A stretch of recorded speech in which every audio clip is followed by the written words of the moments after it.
Bom, obrigado, Maurício. Primeiro pelo convite, segundo pelo elogio do brilho da minha cabeça, né, literalmente falando.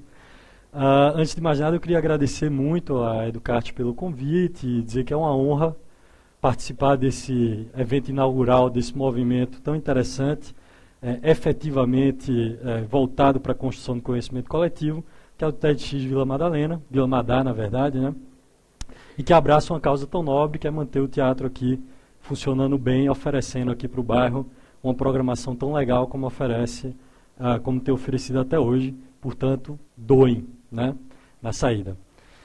Bom, hoje eu queria conversar com vocês, ou provocar vocês a refletirem comigo sobre um tema que me causa muita inquietação e que eu acho que causa inquietação a boa parte de vocês. Da necessidade de organizações formais, podemos falar empresas públicas, privadas, empresas públicas ou privadas, organizações do terceiro setor, de passarem a integrar o conhecimento gerado coletivamente fora dos seus muros ou fora da organização propriamente dita, na resolução dos seus problemas específicos ou dos seus desafios complexos. Como a gente sabe, os desafios postos à frente da sociedade, de organizações de indivíduos, estão ficando cada dia mais complexos. E ficarão cada vez mais complexos.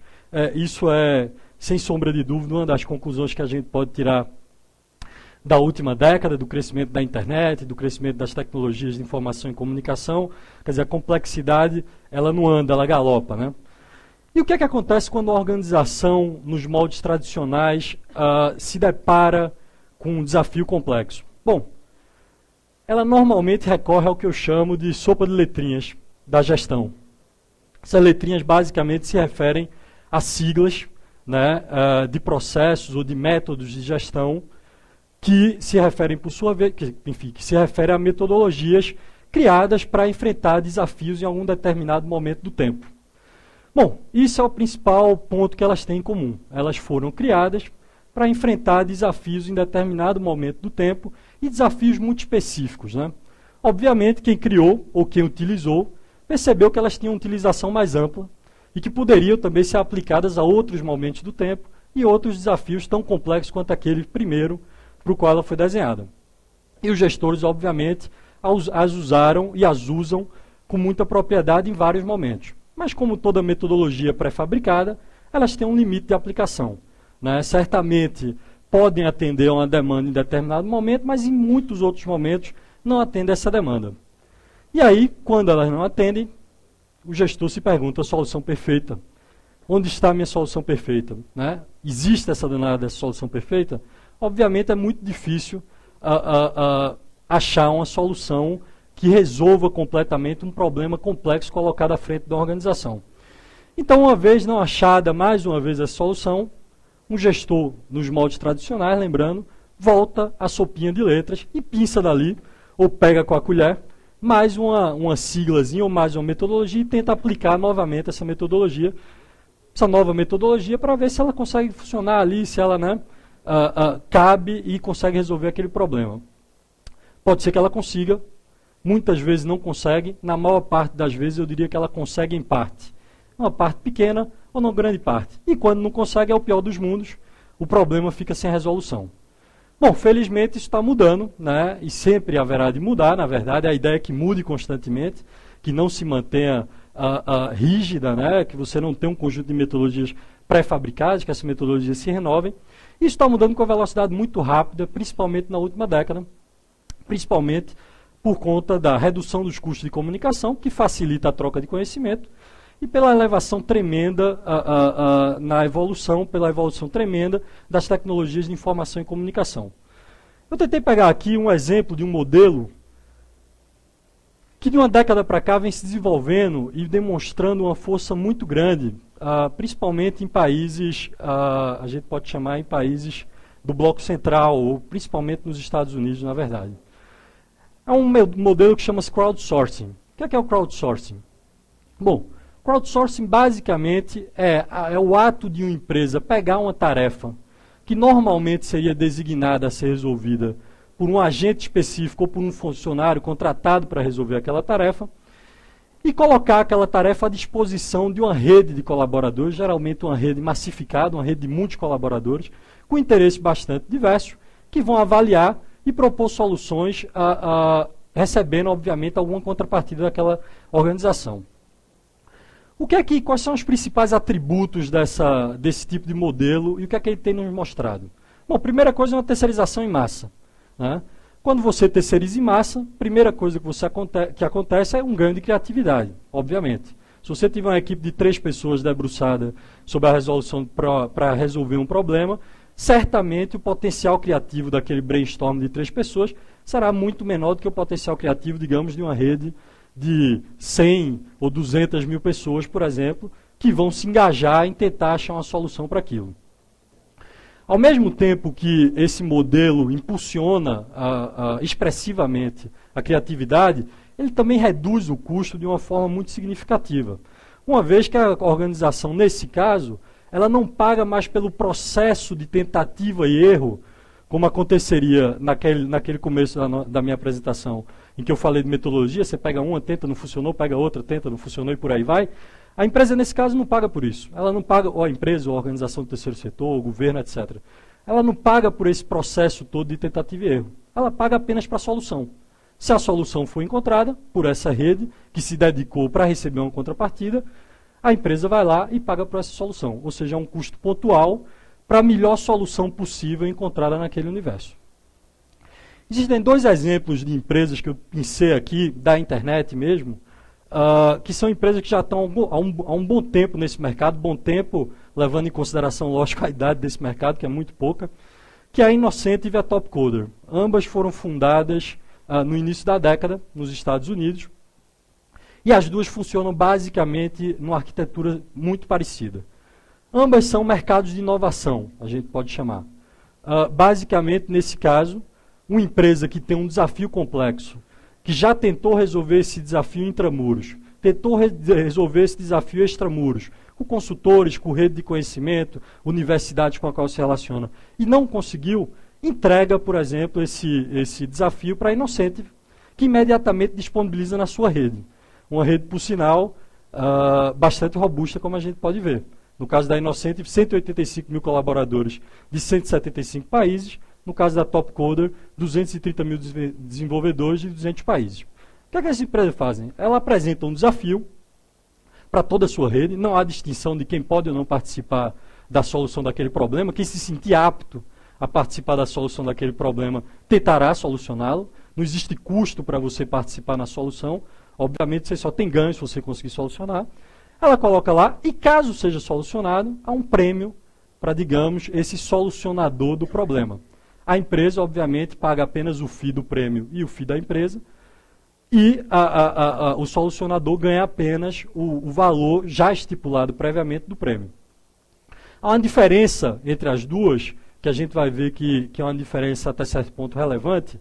No caso da Innocent, a empresa trabalha resolvendo problemas ou abrindo espaço para a solução de problemas em mais de 40 disciplinas diferentes. Ou seja, biologia, publicidade, marketing, química, bioquímica e por aí vai.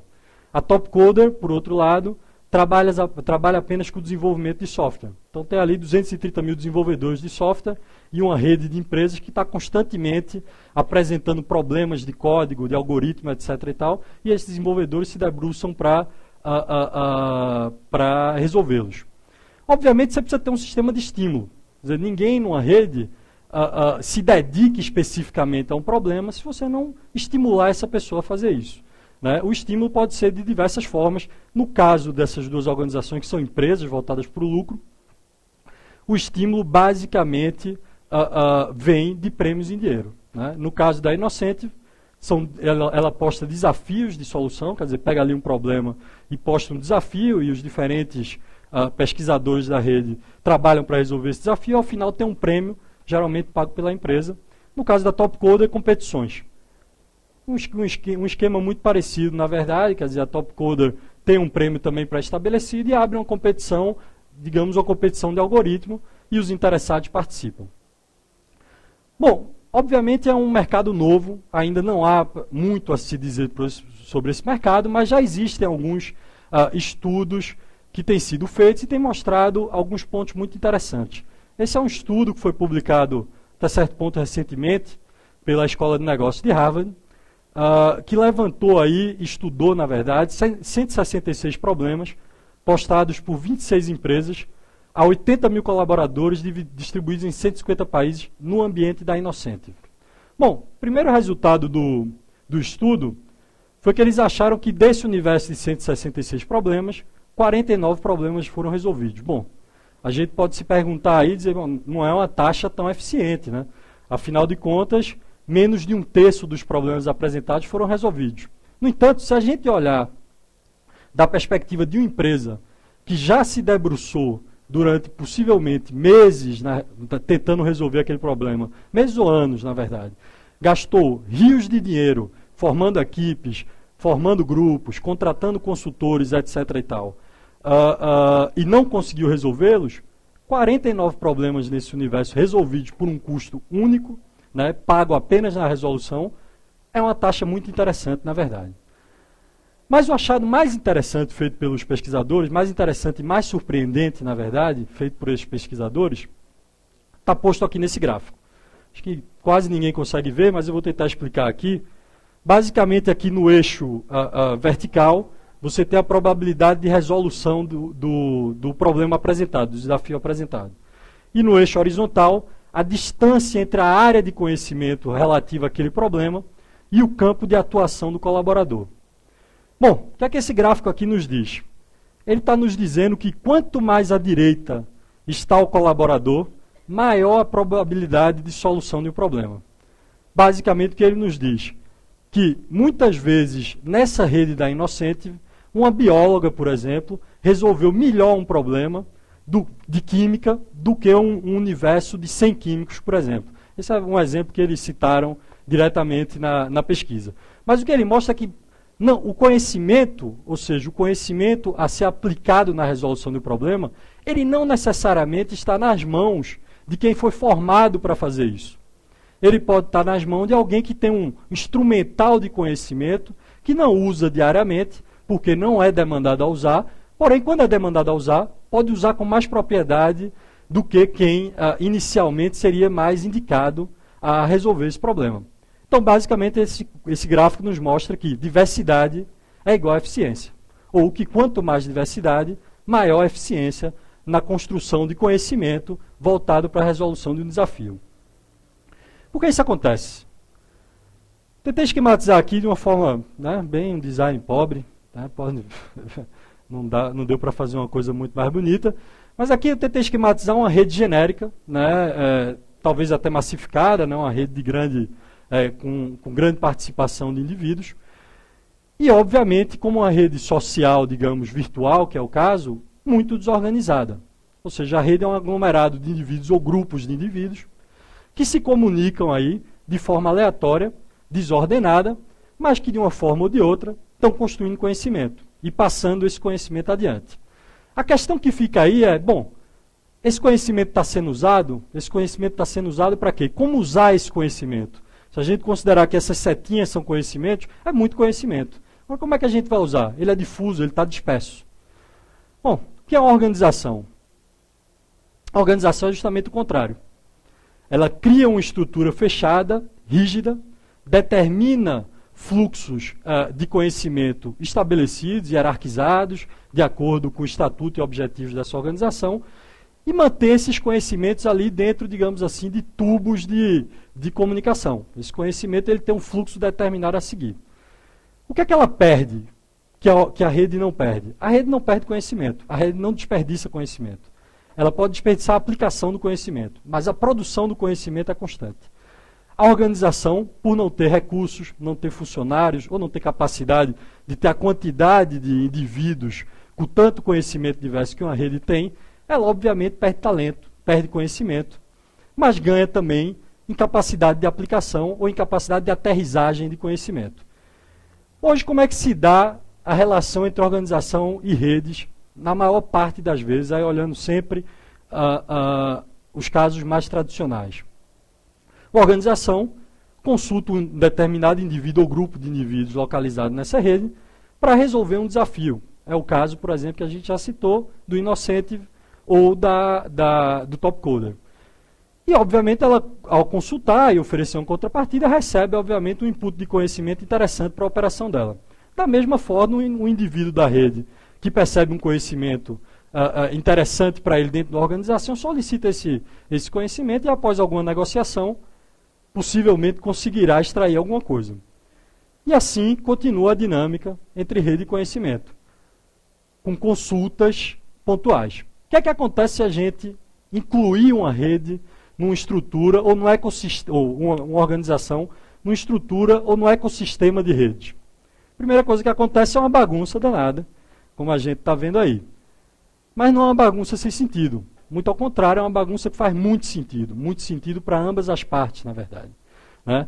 Primeira coisa que acontece é que essa organização passa a ser invadida pela rede. É impossível ela se integrar no ambiente de rede e não ser invadida. Ops, e aí a gente tem um problema.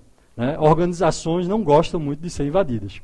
A organização gostam muito de invadir o universo dos seus clientes, o universo dos seus fornecedores, o universo dos seus diversos stakeholders, influenciar na vida deles, influenciar nas escolhas de consumo deles, mas certamente não gostam de ser influenciadas, pelo menos não na mesma medida em que influenciam.